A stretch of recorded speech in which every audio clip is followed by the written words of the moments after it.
This is the Google Teacher Tribe Podcast, episode number 13.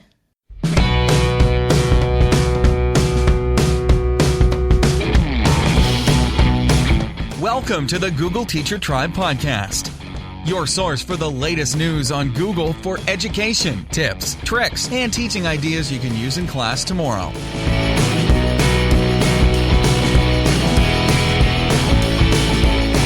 And here are your hosts, Matt Miller from DitchThatTextbook.com and Casey Bell from ShakeUpLearning.com.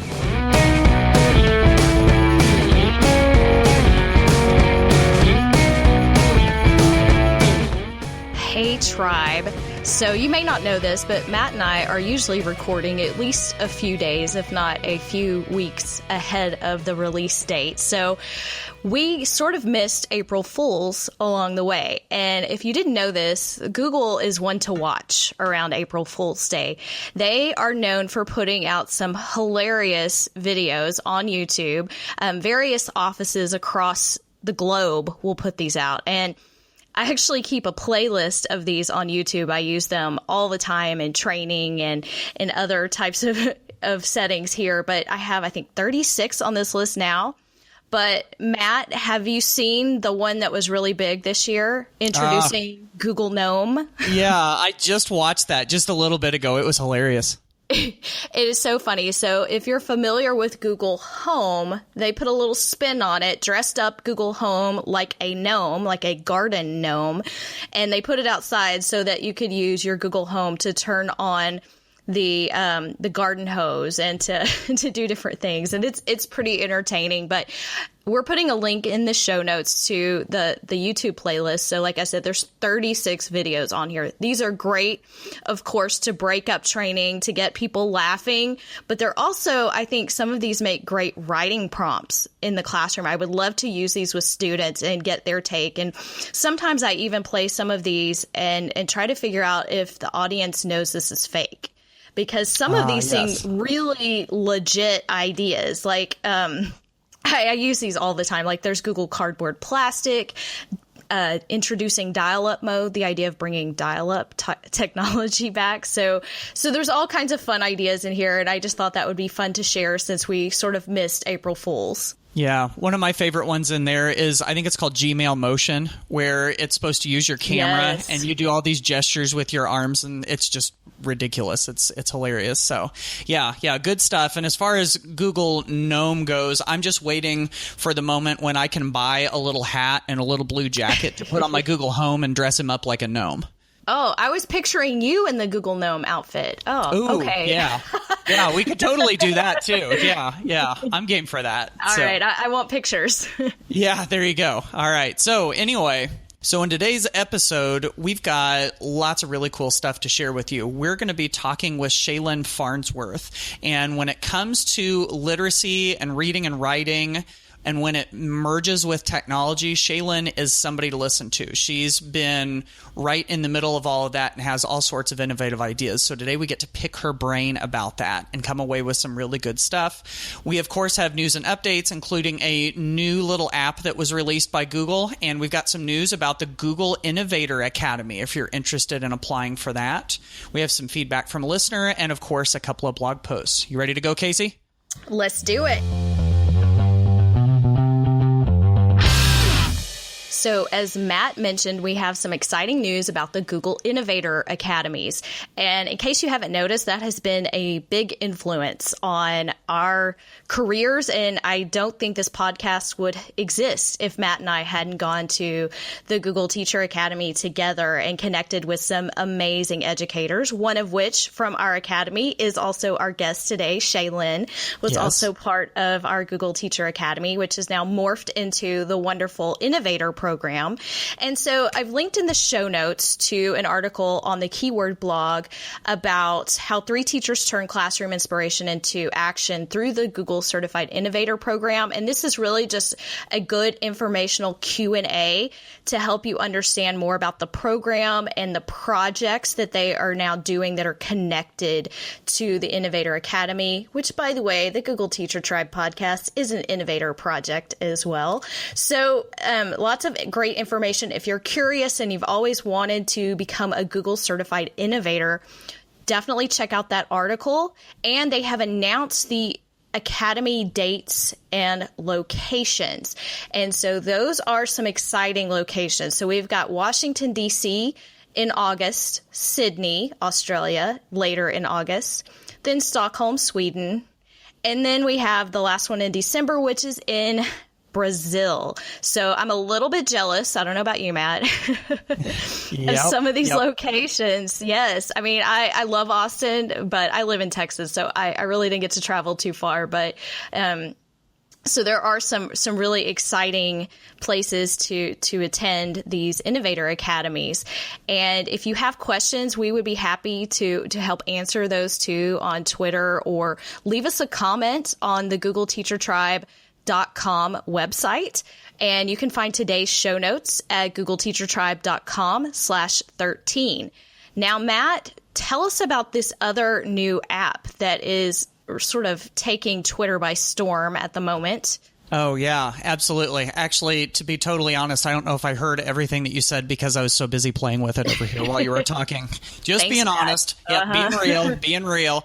So this new app is called Auto Draw. And if you've played the Quick Draw game before, then this is kind of a take on that. So here's what Auto Draw does. It's got this big database of drawings of like little, drawn with like lines, not real, kind of like sketches almost. And what you do is when you bring up Auto Draw, it gives you a sheet of paper and it lets you kind of like doodle on it. And once you start doodling, Google starts guessing what it is that you're drawing. So like over here, while Casey was talking, I was trying to draw a picture of a bicycle. And so I drew a really rotten looking bicycle. I mean, I was drawing it with my mouse, and I mean, the wheels weren't anywhere close to round. But then Google starts trying to guess what it is that you're drawing. And so it says, do you mean? And it shows you a bunch of little icons. And one of them was a bicycle. So I clicked on it, and it turned it into a very nicely designed bicycle that I could put on my paper. And of course, now I can take that bicycle and I can resize it. I can change the shape of it. And then after that, you can add text. You can fill things in. You can draw freehand just on your own, add shapes. So really, it's this neat little design program. It's kind of like Google Drawings, only it has a little bit more of like machine learning, like, trying to guess what it is that you're drawing, maybe with a little bit more support. So this is a cool thing. It's a neat way, I think, for classroom implementation. I think it's a neat way, of course, to show kids how artificial intelligence works. But it also kind of ties into the idea of visual note-taking, where you're tying the verbal and the visual together. So if you want to pull your ideas together in one place and add text and images and all of that, I think this is a good way to do it.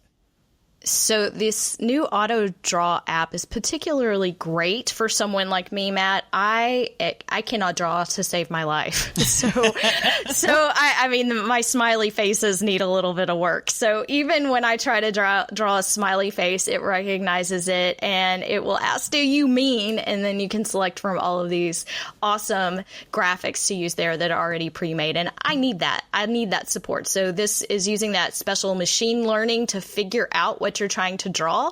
So since most people can't tell what I'm drawing, I need that.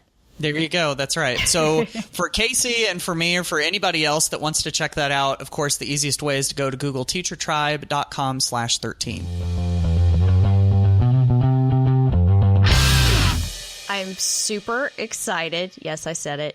To welcome our guest today, Shaelynn Farnsworth from Iowa. Shaelynn is a close friend from the Google Teacher Academy that Matt and I attended. And she's also a consultant in Iowa where she helps support literacy, technology, project-based learning. She is a Google Certified Innovator, a blogger, an Apple teacher, and a soon-to-be published author. Welcome to the Google Teacher Tribe, Shaelynn. Thank you, Casey and Matt. It's so great to be here with you guys. I was trying to think of our shirt the other day from Texas. Was it Let's Get Weird or Let's Get Googly Weird? I can't remember. Yeah, it was keep GTA It was keep weird. Austin googly. That's what it said. Oh yeah, keep Austin googly. I forgot. Yeah, which is a good one. So yeah. And I so, mean, yeah. they had to retire the name after our group went through. Yeah, exactly. Of course. It's like they got it perfect one time and then they were done and they had to try something different. So, yeah. Yes. So, all right. So anyway, Shaylen, we are very, very happy to have you on the show. And after going round and around with scheduling, we finally got it right. And so Yay. One of the first things I wanted to talk about is something that we ask a lot of people, and it's about your Google Spark moment. Like where was the moment where was there like a moment in class or just in general where you all of a sudden go, wow, this is a really powerful tool. This is going to make a huge difference? I think a couple of things when I look back into my spark and love affair with Google tools. The state of Iowa is known as a Google state, so every school district has a free Google domain. Most districts already use those. I would say out of the 67 that we support in our region, probably like 2 don't have a Google domain. So we've been a Google state for a long time. And I feel that once my students experienced not only the collaborative and creative powers of Google, but also the ability to share outside of our 4 walls, that's when the spark hit. They were no longer writing for the traditional lone teacher. Their audience became the globe. That's so true. Giving them an authentic audience, or at least a more authentic audience with their writing. I think that is really sort of shifting the way we think about writing in general. I would agree. And I'm going to throw out this term, and I promise this will only be one of very few nerdy terms that I use. But if you look at communication and writing and reading, specifically literacy, everything that we used in the past was unimodal. So one way, it was print on text, paper that you could read and absorb.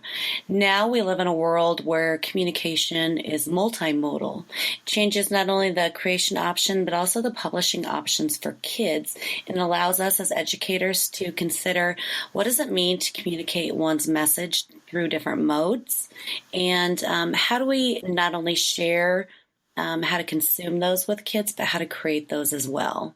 That's awesome. And by the way, you can totally talk nerdy to us. I mean, unimodal, multimodal, wherever you want to go with that is awesome. And I think that's so true. And I kind of look around at the world around us these days, and we have so many different media, so many different ways to express ourselves and to do it instantly. I mean, there's the whole instant gratification side to it and everything. And so that it just seems like communication is going through just upheaval in general.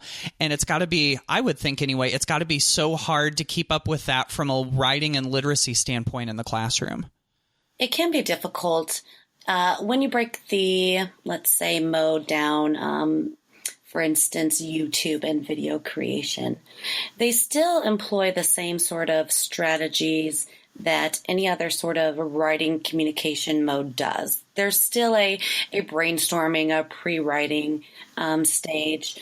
There's a final product stage that goes through revisions and editing, and then a publishing or sharing. The other dimensions that it adds would be the dynamics of a multimodal product or mode. And so you have things that have to consider not only audio, but visual and also design elements as well. Breaking it down by those different structures really helps kids see the necessity for not only writing, but how writing is still alive and well in today's society. And you know what's so awesome about every piece of that little pie that you just described there is that the G Suite tools offer ways to support every single piece of that. So the G Suite really does play nicely, not only into supporting student writers in the process, but it also allows us to have the process visible. And so when you think about brainstorming, students can use Google Draw, MindMap, Coggle, a whole bunch of different things that are not only part of G Suite, but extensions, add-ons within Google Drive and Google Docs to have this endless mind mapping and brainstorming place where they can not only gather their thoughts, but then share them and kind of demonstrate the process. I think that's so powerful. And as a former language arts teacher myself, being able to see the writing process in action from inception, from that brainstorming process all the way to a final draft and a published version of it. It's like you have this little window into the entire process, and collaboration can happen at a whole new level, whether, they choose to do individual projects or make it collaborative. And you have shared an amazing document with us that everybody is going to be super excited about. So Shaelynn has put together a list of resources for every step of the process, from brainstorming, writing, revising, editing, and she is listing out and linking to every add-on, every extension, every little tool that can help in that process. Can you give us a little bit of a description of some of the things that you're sharing with us today? For sure. Well, I'm a collector. I collect things that support reading and writing because I truly think we're all teachers of literacy. If you really think about it, Matt and Casey, the way students demonstrate understanding is through some sort of communication, whether that's a video, whether that is an infographic, whether that's a chart and a graph, or paper. Students write to demonstrate their understanding. And so I like to collect things to support teachers, not only in the ELA classroom, but across discipline, because I think it's an important part of what we do for kids. So some things that you might not be familiar with, some little hidden gems, I think you call them, Casey. I think that a lot of people recognize like Google Docs and slides and now even kind of Draw as part of the Google Suite, but I don't think they realize that Blogger and YouTube also are part of that Google Suite. That's a very good point. And to think of using YouTube in the writing process. So how would you use or recommend using YouTube in the writing process? Oh, geez, you could use it a number of ways. You could use it anything from different resources for kids. So making small, let's say, citation videos for kids to refer back to when they need to cite properly on their papers. Or you could use it for feedback. A lot of kids love using video for feedback, but they could also use it as part of their writing. So when I say writing and communicating, I mean any mode. Again, going back to that multimodal. So kids using video to demonstrate their understanding of a specific concept and topic. And through those, just like any other part of the G Suite, you can make them collaborative, connect them together through hyperlearning, and then publish them to the world. Now that's something that always gets me excited is you just use those magic words for me, which is publish them to the world. And this was something that you alluded to a little bit earlier when you were talking about your Google Spark, the idea of sharing beyond the four walls. And I think you and I both agree that that's one of the most powerful parts of just G Suite in general, is the ability to share. And so I wanted to come back to that a little bit and see maybe what you've done or what you've heard other teachers do or what's possible when it comes to giving students an audience that we can do that, or that you've done that to be able to share beyond those four walls. It could be as simple as collaborating within the school with a different class. Or it could be pushed all the way out to having a collaboration through a deck of slides and Google Hangouts. Like I'm sure you guys remember that I spoke about at our Google Teacher Academy, and how my kids connected with that class in Sweden and how they became not only learning partners, but friends in real life. And so there's lots of different ways for kids to connect and share their work, their ideas, their voice with a global audience. And that's what we want kids to do. We want them to be able to not only use the technology for the work that it's intended to do, whether publishing a YouTube video or writing regularly on a blog, but we also want them to add their voice to the digital sea of information. And so how can they communicate effectively with a global audience? And most kids do it through such things as gaming, YouTube, blogging, social media platforms. And so my thought is, why not use those to instill those different communication skills that they'll need for right now while they're in school, but forever and ever whenever they're communicating. And you just said to add their, what was it, to their voice to the global sea of voices, or it was something really eloquent. I love how you put that. That was great. It was poetic. It was very poetic. Yes, it was. And, when it comes to all of this, to adding their voices to this global community, one big question that I always hear from teachers is, I'm bought into the idea. I think this is a great idea, but how do I get connected? How do I find other classes or other teachers or other students? Do you have any advice on that? Well, there's a few different ways that you can connect with other classrooms. And don't forget about primary sources. So when my kids were studying poetry, I jumped right on Google Communities and I joined the poetry community so that I could be connected with people who felt their life's work was poetry. And so that would give my kids connections to experts in which they not only shared their work, but then also heard the work of different poets. So through Google Communities is a great way to connect with others. I know that I'm part of a connected classroom community on Google that works hard to connect classrooms around the country. Blogging is another great way. And any social media platform that you use, you can pretty much guarantee that there's going to be teachers there, and all of those teachers want to give their kids real life experiences. We also have a very special lesson that you have shared with us and that we will get to share with the Google Teacher Tribe audience. Can you tell us a little bit about your lesson and the grade level and your learning goals with this lesson? So I thought it would be fun, since we were speaking about writing and communicating the different resources and apps and extensions that Google has to support those, to throw in a little multi-genre writing. So the whole idea with a multi-genre project is that students find a topic that matters to them, one that they're passionate about. There's a piece of it that's inquiry and research-based, where you can bring in all of those reading and writing skills that are so essential for life. And then they create multiple modes that demonstrate a message that illuminates their research. And that's what Tom Romano calls the golden thread.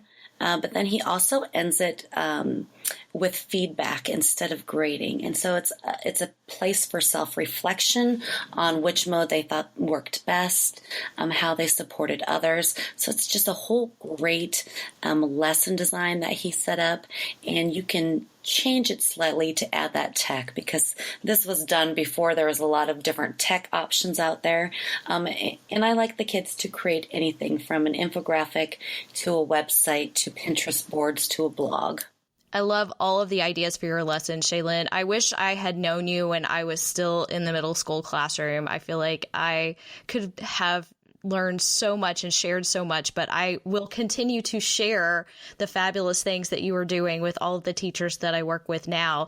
I do have one last question, though. I really want to know, so you've given us this great list of resources and ideas. Can you pick a favorite writing tip with G Suite to share with the audience?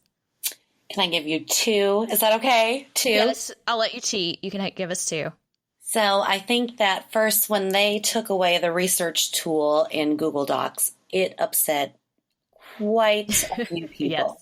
Yes. But if you have checked out the Explore within Google Docs, that would be underneath the tools. It does very similar things, even down to the citation in different formats, the MLA, Chicago APA. And so that has returned. It's just labeled slightly different. So that would be the first one. And probably the second one, I know that fake news and developing healthy skeptics has been in the news lately. And so when kids are out there collecting resources to support their writing, I found this new extension. It's called First Draft News that you put on your Chrome extension, and it kind of helps you recognize information that could be skewed faxed or biased, and it helps you locate reliable, relevant sources and then kind of screen them briefly for you before you start adding the information into your own writing. I love that. I'm looking at that right now. That's a great one. So First Draft News Check Chrome extension. Thank you. That's interesting that you brought up the Explore tool, because that's almost like a little bit of foreshadowing here. And a little bit later in the episode, I'm going to talk about a blog post I just published about that. So that's like great minds thinking alike. So Shaylen, this has been wonderful. This has been, I think, resource packed, and we've got our show notes are full. I know that, sometimes if people just listen to this and they don't get over to the show notes, but I think especially today, there's so much there, and you've given us a lot to think about. I know you're busy on Twitter, so if people want to follow you on Twitter, they can go to SH Farnsworth, and then you've even got a website, ShaelynFarnsworth.com, and of course, there's links to all of that in our show notes at googleteachertribe.com/13. Thank you so much for giving us some time and for giving us all of these ideas to use G Suite to improve writing. We appreciate it. Thank you guys so much. And I'm really excited. Be looking for my new book in the fall. It's going to be chocked full of literacy and ed tech redesign. We can't wait. Thank you so much, Shaelynn. Bye, guys. The Google Teacher Tribe podcast is a proud member of the Education Podcast Network. The Education Podcast Network. Podcasts for educators, podcasts by educators. For more great education podcasts, go to edupodcastnetwork.com.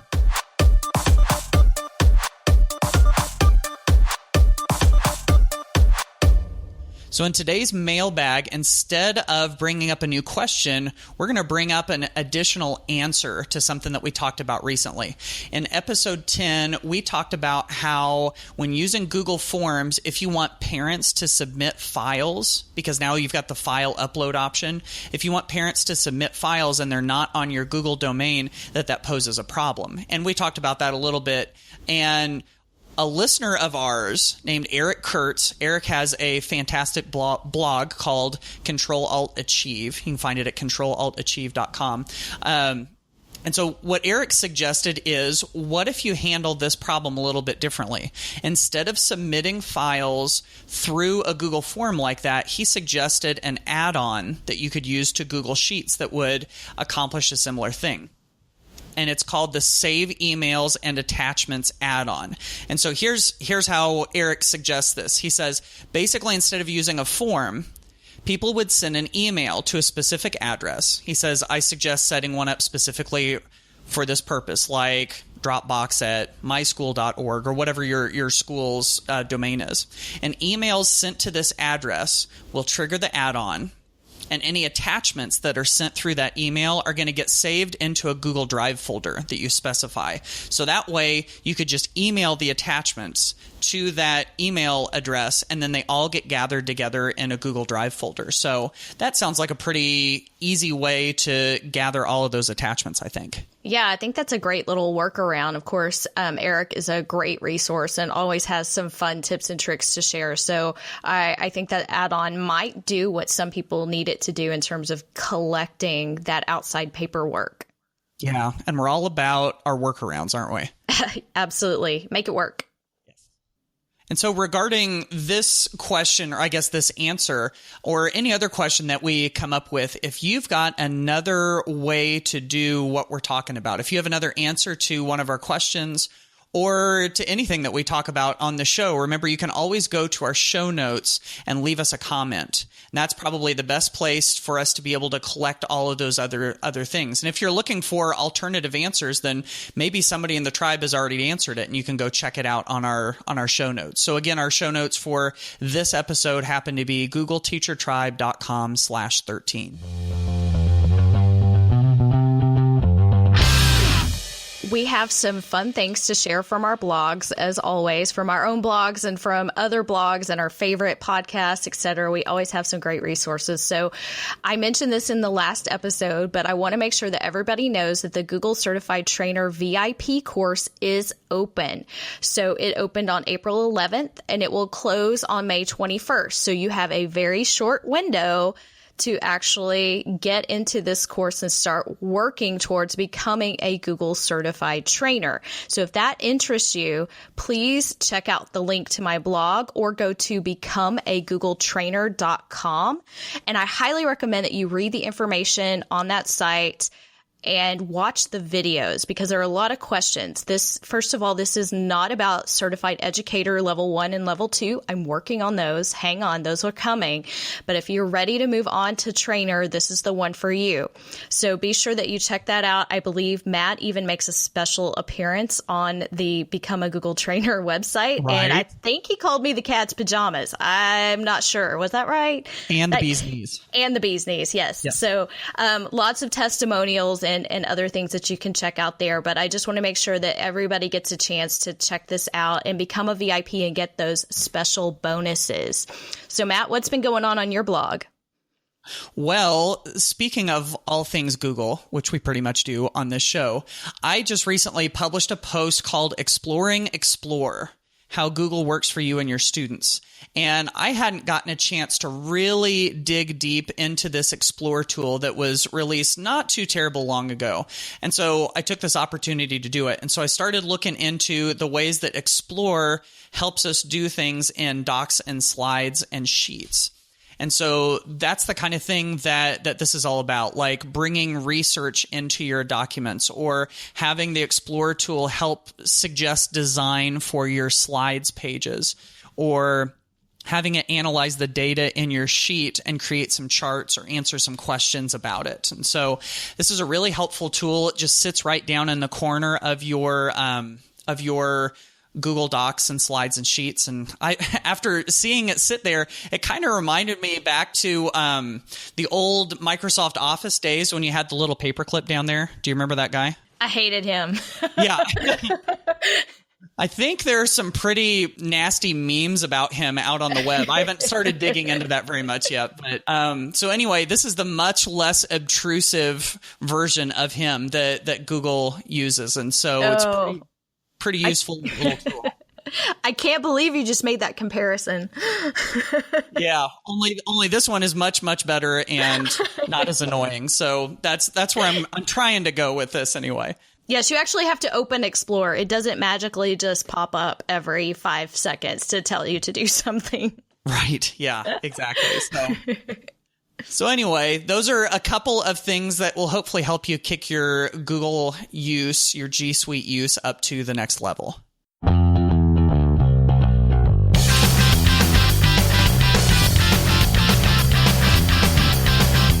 Okay, folks, that wraps up another episode of the Google Teacher Tribe podcast. We hope you all enjoyed everything that we shared today, and especially all of the fabulous writing tips, tricks, and strategies that we learned from Shaelynn. Remember, we want our kids to be publishing for the world, and how powerful giving them an authentic audience can be, and how much the G Suite tools can support that. Be sure that you check out the show notes and all of those fabulous updates that we mentioned. So thank you for all of your feedback, and we will see you next time. Bye, y'all.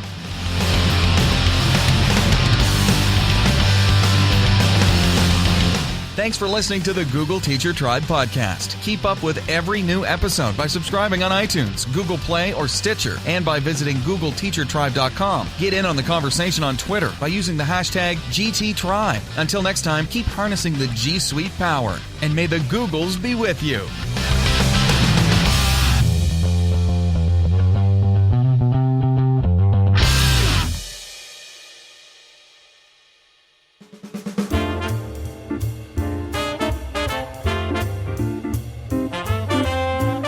Hey, podcast listeners. My name is Chris Nessie, and I'm the host of the House of EdTech podcast. The House of EdTech explores how technology is changing the way teachers teach and the impact that technology is having in education. My objectives include discussing technology that is changing our classrooms and schools and sharing information that you can hear about today and use tomorrow. I do this by talking with teachers, leaders, and creators just like you and having them share their stories. Why? Because whether you use it or not, technology is changing the way we teach and how our students learn. So I'd love it if you came over to chrisnessie.com and checked out the House of EdTech, because using technology isn't difficult. Just give it a try.